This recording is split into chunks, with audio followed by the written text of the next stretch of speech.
Hi hello WhatsApp নতুন একটা ভিডিওতে আপনাদের স্বাগতম। আজকের ভিডিওটা হইল 1971 সাল থেকে 1975 সাল পর্যন্ত ওই ইতিহাসটা আমাদের কাছ থেকে লুকানো হয়েছে। কি এমন ইতিহাস যে এই 5 বছরের ইতিহাস আমাদের জেনারেশন, যত বড় আমাদের জেনারেশন এন্ড আমাদের উপরে যে যারা ছিল, যে বড় ভাই সিনিয়র ভাই, তাদের জেনারেশন 75 থেকে 2024 এর ভিতরে কয়টা জেনারেশন চলে গেছে বুঝতে পারছেন? হয়তো বা 3-4 জেনারেশন চলে গেছে। একটা জেনারেশন তুমি ধরতে পারো যে 20 থেকে 30 এইচ, একটা মোটামুটি জেনারেশন ধরা যায়। এটা থেকে বোঝা যাচ্ছে আমাদের অনেক জেনারেশনের কাছ থেকে এই তথ্যগুলা হাইড করা হয়েছে। তো কি ছিল এই তথ্যগুলা এন্ড কি এমন ইতিহাস সেটার জন্য আমাদের সবার থেকে এই ইতিহাসটা হাইড করা হয়েছিল। সো আজকে জানতে তুলছি একটা ভিডিওর মাধ্যমে। সো বেশি দেরি করতে চাই না, চলো আমরা দেখে আসি। এন্ড বলে রাখি, আমার চ্যানেল নতুন দেখলে চ্যানেলটা সাবস্ক্রাইব করে দেবেন এন্ড পেজতে দেখলে পেজটা ফলো দেবেন। হয়তো অনেকে ভাবতেছেন যে এতদিন পরে ভিডিও কেন পাই। এটা আমার মধ্যে ছিলাম যে ফ্যামিলিগত একটা প্রবলেমের কথা ছিলাম। এই প্রবলেমের কারণে তো ভাই এতদিন ভিডিও দিতে পারি না এন্ড ক্যামেরার সামনে আসতে পারি নাই। ভাবলাম যে আজকে একটু ফ্রি আছি, যে কটা রিয়াকশন দিয়ে আসি এন্ড দেখি ভাই কিরকম আছে আমাদের বড় ভাই ইউটিউব চ্যানেলের অডিয়েন্সগুলো। আই থিঙ্ক আমি এখনো দেখছি না যে ভিউ কতগুলো আছে এন্ড সাবস্ক্রাইব কতটুকু বাড়ছে কমছে, এটা আমি এখনো দেখি নাই। দিব্যি বলতে আমি কোন চ্যানেলে এখনো অবধি ঢুকি নাই। তো আজকে ভিডিওটা শুট করতে বসছি এন্ড এডিট করার পর দেখবো কতগুলো সাবস্ক্রাইব বাড়ছে এন্ড কতগুলো কমছে এন্ড কিরকম ভিউ। আর একটা কথা, যে আপনাদের অনেক সাজেস্ট থাকে যে এই ভিডিওটা রিয়াকশন দেন, ওই ভিডিওটা রিয়াকশন দেন, ওই কন্টেন্ট রিয়াকশন দেন। রিয়াকশন দেই ভালো কথা, বাট ওইটার মাধ্যমে আপনাদের কমেন্ট থাকে না।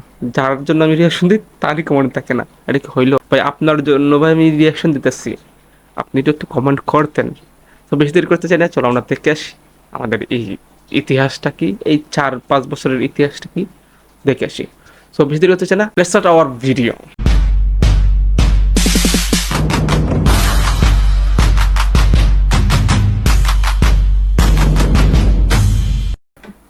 আর বড়টা কি, আমার চ্যানেল নতুন একটা চ্যানেলটা সাবস্ক্রাইব করে দেবেন এন্ড পেজতে দেখলে পেজটা ফলো দিয়ে দেবেন। সব বেশি দেরি করছে না, ফলো দেখে আসি। Let's start. সদ্য স্বাধীন দেশের পরের ইতিহাস, যে ইতিহাস এতদিন গোপন রাখা হয়েছিল গোটা একটা জেনারেশনের কাছ থেকে, যে জেনারেশন কখনো জানতেই পারেনি 1974 সালে ঠিক কি কারণে কবির ওয়েট আমি একটু সাউন্ডটা কম ছিল, বাইরে নিচ্ছে, আমার প্রথম থেকে শুনি। সদ্য স্বাধীন দেশের পরের ইতিহাস, যে ইতিহাস এতদিন গোপন রাখা হয়েছিল গোটা একটা জেনারেশনের কাছ থেকে, যে জেনারেশন কখনো জানতেই পারেনি 1974 সালে ঠিক কি কারণে কবি রফিক আজাদ ভাত দে হারামজাদা নইলে মানচিত্র খাবো লিখেছিল। ওয়েট আমি আবার দেখতে চাই যে কি লিখছি ভাই। আবার শোনের কাছ থেকে, দেখে যে দেখি দেখো নইলে মান বাদে হারাম যেটা নাইলে মানচিত্র খাবো। সো খুবই ইন্টারেস্টিং। হয়তো বা তখন দুর্ভিক্ষ চলছিল বাংলাদেশে, যেটা আমাদের ছোটবেলাতে শুনে দিচ্ছি যে দুর্ভিক্ষ ছিল। চিত্র খাবো লিখেছিল। আজকে হারামজাদা, তা না হলে মানচিত্র খাবো। গোপন রাখা এই ইতিহাস 1974 সালের ভয়াবহ দুর্ভিক্ষের ইতিহাস। ক্ষুধার্ত মানুষের ক্ষুধা সামাল দিতে সে সময় জায়গায় জায়গায় খোলা হয়েছিল লঙ্গরখানা। 1974 সালের শরৎকালে দুর্ভিক্ষের সময় যেসব জেলায় সবচেয়ে দুর্ভিক্ষ ছিল, আই থিঙ্ক 2074 সালে দুর্ভিক্ষ হয়েছিল বাংলাদেশে। ছোটবেলা শুনছি আমার বাবার কাছ থেকে যে দুর্ভিক্ষ ছিল, তো ওই সময় সারাদিন কাজের বিনিময়ে যে মারি আছে না, যে মারি বলতে কিরকম আটার চাল দিয়ে ফানি দিগুলি, এটার মারি না কি বলে, যদি আমার গ্রাম সেটা মারি বলে, ওইটা এক প্লেট পাওয়া যেত সারাদিন কাজের বিনিময়ে। ওই সময়কালে আমার আব্বা বলছিল যে খুব ভয়াবহ দুর্ভিক্ষ ছিল, যারা গ্রামাঞ্চলে ছিল বিশেষ করে তাদের খুব বেশি ভয়াবহ দুর্ভিক্ষ ছিল, আর যারা দিনে অন্তর দিনে খাইতো তাদের জন্য বুঝতে পারছেন। তো ওই দুর্ভিক্ষ কথা এই ভিডিওতে বলতেছে। সো দেখি সামনে কি হয়। বেশি লঙ্গরখানা খোলা হয়েছিল, বৃহত্তর ময়মনসিংহ ছিল তার একটি। লঙ্গরখানাতেও যে খুব ভালো খাবার পাওয়া যেত তা নয়, কোনোদিন রুটি পাওয়া যেত, আবার কোনোদিন পাওয়া যেত কচু সেদ্ধ। বিবিসির রিপোর্ট অনুসারে 2 বছর বয়সী কি বিবিসি কি লিখছি কেন? পঞ্চমে বাংলাদেশ স্বাধীনতার পরই যে দুর্ভিক্ষ দেশটাকে বদলে দিয়েছিল। 2 বছর বয়সী অভুক্ত শিশুর কান্নায় অতিষ্ঠ হয়ে জামিলা খাতুন নামের এক নারী বাচ্চাটিকে বাড়ির কাছের এক খাদের পানিতে ছুঁড়ে ফেলে দেয়। অবশ্য জমিলা খাতুনের শিশুপুত্র ভাগ্যক্রমে বেঁচে যান। শিয়ালের মুখ থেকে পাড়ার লোকজন তাকে তুলে নিয়ে এসেছিল। 1974 সালের দুর্ভিক্ষ নিয়ে অস্ট্রেলিয়ান সাংবাদিক জন পিলজার একটা ডকুমেন্টারি করেছিলেন, যা ছিল 27 মিনিটের। সেখানে তিনি তুলে ধরেন বাংলাদেশের মতো কনজারভেটিভ একটা দেশে মেয়েদের কাপড় বিক্রি করে খাবার কিনে খাওয়ার কাহিনী। গায়ের কাপড় বিক্রি করে খাবার কিনে খেয়েছিলেন বাসন্তী। এরপর জাল দিয়ে জড়িয়ে নিজের লজ্জা নিবারণের চেষ্টা করেন। সেই ছবি প্রকাশ হয় দৈনিক ইত্তেফাকে। এমন দুর্ভিক্ষে কবি রফিক আজাদ লিখেন, ভাত দে হারামজাদা নইলে মানচিত্র খাবো। এই কবিতা লেখার পর বঙ্গবন্ধু শেখ মুজিবুর রহমানের সঙ্গে দেখা হয়েছিল কবি রফিক আজাদের। এর জন্য তাকে আইন শৃঙ্খলা রক্ষাকারী বাহিনীর কাছে দিতে হয়েছিল 61 পৃষ্ঠার লিখিত কৈফিয়ত। 1974 সালের দুর্ভিক্ষে কত মানুষ মারা যায় কিংবা কেন এই দুর্ভিক্ষ সৃষ্টি হয়েছিল তা নিয়ে আছে অনেক বিতর্ক। তবে নিঃসন্দেহে এটি ছিল বাংলাদেশের 53 বছরের ইতিহাসের সবচেয়ে গুরুতর সংকটপূর্ণ একটি। এর রাজনৈতিক পরিণাম কি হবে তার নানান অশনি সংকেত তখন দেখা যাচ্ছিল। শেখ মুজিবের সেই শাসনকালে রাজনীতিতে তখন বিরাজ করছিল চরম অস্থিরতা। যুদ্ধফেরত তরুণদের একটি বড় অংশ সশস্ত্র বিপ্লবের মাধ্যমে দেশের সমাজতন্ত্র কায়েমের স্বপ্ন দেখছিল। কিউবার কাছে বাংলাদেশের পাট বিক্রির সিদ্ধান্তকে অনেক ঐতিহাসিক এই দুর্ভিক্ষের অন্যতম কারণ হিসেবে দেখে। কিউবার কাছে পাট বিক্রির সিদ্ধান্তে যুক্তরাষ্ট্র সাথে সাথে বাংলাদেশের সাহায্য বন্ধ করে দেয়। শুরুতে শুনেতেছি যে পাট বাংলাদেশের সোনালী আঁশ, যত সোনার হাঁস যেটা যত বড়, তো ওইটা ওই সময় ছিল, ওইটার কারণে এখন তো বর্তমানে এটা নাই।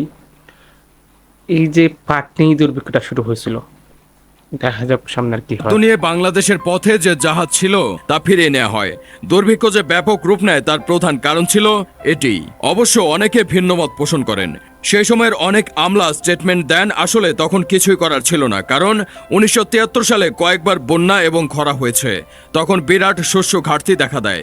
এরপর বন্যা এবং খরা, বুঝতে পারছেন, 2024-এ বন্যা হয়েছে নি, হয়েছে। তো কয়েকবার বন্যা, কয়েকবার খরা হয়েছে। 2024-এ ভাই বন্যাটা হয়েছে, খরাটা এখনো দেখা যায়নি। দেখা যাক সামনে আল্লাহ কি রাখছে।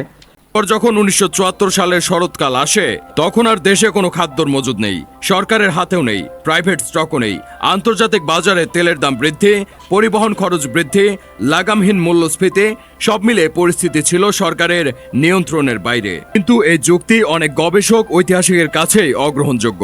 তারা মনে করেন 1974 সালে দুঃশাসনের কারণে বাংলাদেশের দুর্ভিক্ষ হয়েছিল। অমর্ত্য সেন তার বইয়ে লিখেছেন, সেই বছর সবচেয়ে বেশি খাদ্য উৎপাদন হয়েছিল, কিন্তু দুর্ভিক্ষ হওয়ায় সেখানে 3 লাখ মানুষ মারা গিয়েছিল। নোবেল বিজয়ী 3 লাখ মানুষ মারা গেছিল। এন্ড ওই বছর কি বলছে যে সবচেয়ে বেশি যে উৎপাদিত হয়েছে, খাদ্য উৎপাদন হয়েছিল আবার একটু break হয়েছিল। দিয়ে অমর্ত্য সেন তার বইয়ে লিখেছেন, সেই বছর সবচেয়ে বেশি সব থেকে বেশি খাদ্য উৎপাদন হয়েছিল সেই বছর 1974 সালে উৎপাদন হয়েছিল, কিন্তু দুর্ভিক্ষ হওয়ায় সেখানে 3 লাখ মানুষ মারা গিয়েছিল। 3 লাখ মানুষ মারা গেছিল ভাই, 3 লাখ, বুঝতে পারছেন। নোবেল বিজয়ী অমর্ত্য সেন তার প্রপার্টি অ্যান্ড ফেমিনিস্ট বইয়ে এই বিষয়ে লিখেন, সে সময় দুস্থ মানুষকে বিনামূল্যে খাবার খাওয়ানোর জন্য দেশে প্রায় 6,000 লঙ্গরখানা খুলতে হয়েছিল। সেখানে প্রায় 44 লক্ষ মানুষকে খাওয়ানো সম্ভব হয়েছিল, কিন্তু সরকারি পর্যায়ে ব্যাপক দুর্নীতি ও রাজনীতিবিদদের লুটপাটে সাধারণ মানুষের জীবন আরও দুর্বিষহ হয়ে পড়েছিল। বর্তমানে যেটা বাংলাদেশে হয়েছিল, বুঝতে পারছেন, যে সরকার তহবিল থেকে টাকা আসে, বাট খাদ্য আমদানির উপর নির্ভরশীল সরকার দেশে তীব্র দুর্ভিক্ষ হওয়া সত্ত্বেও খাদ্যশস্য আমদানিতে সাফল্য দেখাতে পারেনি। খাদ্যশস্যের সুষম বন্টনের অভাব এবং দুর্নীতি, স্বজনপ্রীতি, পার্শ্ববর্তী দেশে চোরাচালানি ইত্যাদি ছিল দুর্ভিক্ষের অন্যতম গুরুত্বপূর্ণ কারণ। নীতিবাজদের খপ্পরে দেশবাসী ছিল অসহায়। বঙ্গবন্ধু আফসোস করে বলতে বাধ্য হয়েছিল, সবাই পায় সোনার খনি আর আমি পেয়েছি চোরের খনি। 1974 সালের 2রা অক্টোবর প্রকাশিত লন্ডনের গার্ডিয়ান পত্রিকায় বহু বিদেশি পর্যবেক্ষকদের মতামত তুলে ধরে লিখেন, বর্তমান দুর্ভিক্ষের জন্য বর্তমান সরকারই দায়ী। দুর্ভিক্ষে বন্যার ফল ততটা নয় যতটা 74 সালের দুর্ভিক্ষের সময় শেখ মুজিবুর দায়ী।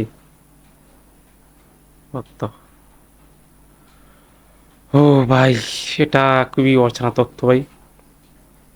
শুরুতে শুনেছি যে দুর্ভিক্ষ হয়েছে, বাট এই কারণে মানে শেখ মুজিবুরের হাত ছিল দায়ী। আই থিঙ্ক এই সরকার তখন পারছে না যে তাদের কর্মীদের সম্মান দিত। স্বাভাবিক, সে ক্ষমতা থাকতে গেলে তার কর্মীদের একটু ছাড় দিতেই হবে। এই জন্য কি এই দেশে দূরত্ব হয়েছে। সামনে আর কি হয়। তা মজুতদারি চোরাচালানের ফল। প্রতি বছর যে চাল চোরাচালান হয়ে ভারতে যায় তার পরিমাণ 10 লাখ টন। এরই মাঝে 1975 সালের 17 মার্চ শেখ মুজিবের 55তম জন্মবার্ষিকী উপলক্ষে 55 পাউন্ড ওজনের কেক কাটা হয়। 6 অক্টোবর ইত্তেফাক খবর করে 21 লাখ টাকার বিদেশি মদ ও সিগারেট আমদানি করা হয়েছে সরকারি টাকায়। যখন হাজার হাজার মানুষ না খেয়ে মরেছে তখন শেখ কামাল ও শেখ জামালের বিয়ে হয় সোনার মুকুট মাথায় দিয়ে। বিয়ের ও ভাই ভাই কি আসলে কি কোনো একজন ব্যক্তি বলছিলাম, নামটা মনে হইতেছে না, যে শেখ মুজিবুর পুরো পরিবারকে মেরেছি, জাস্ট দুজনকে রেখে দিয়েছি। শেখ মুজিবুর ফ্যামিলি বা বংশ কতটা জেন্ডারাস, শেখ মুজিবুর পরিবার কীরকম, তার প্রমাণের জন্য তার দুটো মেয়েকে রেখে দিলাম। আগামী প্রজন্ম এটা বুঝতে পারবে। আই থিঙ্ক আমরা বুঝতে পারছি, বুঝতে পারছেন। পাবলিক মরে যাক, তার দেশের জনগণ মরে যাক, কিন্তু তাকে তো ভাই সুন্দর বাঁচতে হবে। পরদিন প্রায় সবগুলো দৈনিক পত্রিকায় বড় করে ছাপানো হয় প্রধানমন্ত্রীর 2 ছেলের সোনার মুকুট মাথায় পরে বিয়ের খবর। একই পাতায় ছাপা হয়েছিল দুর্ভিক্ষ পীড়িত, অনাহার ক্লিষ্ট, হাড্ডিসার মুমূর্ষ মানুষ নামিক কঙ্কালের ছবি এবং দুর্ভিক্ষের খবর। ভাই কি কইতাম ভাই।